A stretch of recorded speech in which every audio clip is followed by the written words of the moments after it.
Got the most out of the day, right? Huh? You got the most out of the day. I think so, yeah. We were out there for 5 hours, so. Michael Meninger, sail trimmer with American Magic.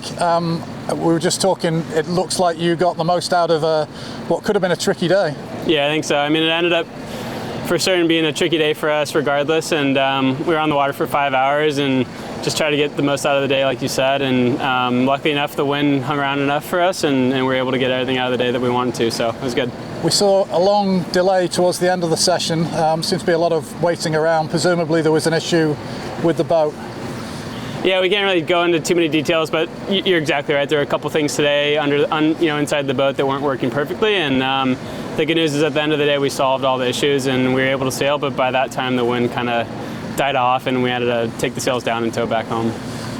When you were up and sailing, it was interesting conditions. We saw the breeze up around 11-12 measured from the recon boat, but there was a big swell and some chop on the top of that. It looked really difficult to manage ride height. Do you fly too high or do you try and fly too low? Can you talk a little bit about that? Yeah, it's definitely difficult. There were readings where we were sailing where there were 2 meter swells before we went out sailing, and so just managing a swell direction that's completely, nearly 180 degrees opposite of the wind direction, and the wind direction was all over the place. So I think we had like 17 knots down to 8 knots at times. So we're just kind of trying to stay in the breeze, but you're totally right. The sea state kind of played a big part in just how we were sailing the boat and just trying to get our heads around that.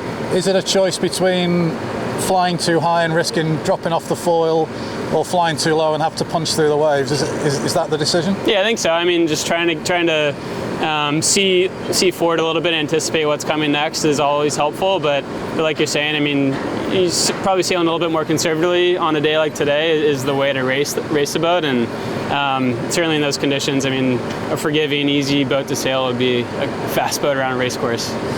In the last cup, I would have talked to you as a mainsail trimmer or a headsail trimmer. I think you're doing a bit of both now on these boats. How much of the sails work in conjunction with themselves, or the two sails working in conjunction when you're sailing?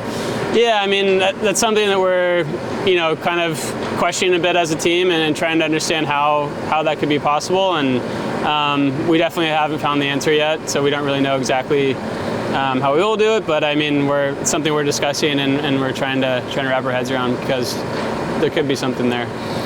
Another thing we're hearing a lot about is mast rotation to affect the shape of the sail. What can you tell us about that? How do you use that? Yeah, I mean the spar is a big healing moment tool. I mean, there's a lot of area on that mast, so you can definitely use the mast to heal the boat over and not heal the boat over. So it's kind of a depowering tool a little bit.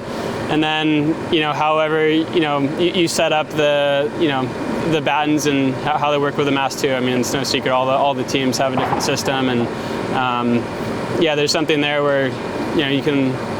The mast can also affect the sail, but there's pros and cons to everything, it seems. So just trying to get our heads around what system do we think we like the best, and maybe what we'll do in the future is not unsure yet, but yeah. Now we're heading into a break from the AC75 sailing while the Jeddah event is on. More upgrades to the boat, or just a nice maintenance period?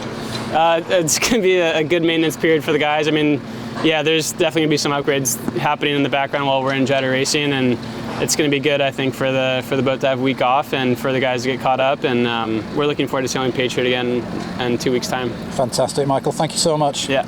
Thanks, guys. Just grab your microphone.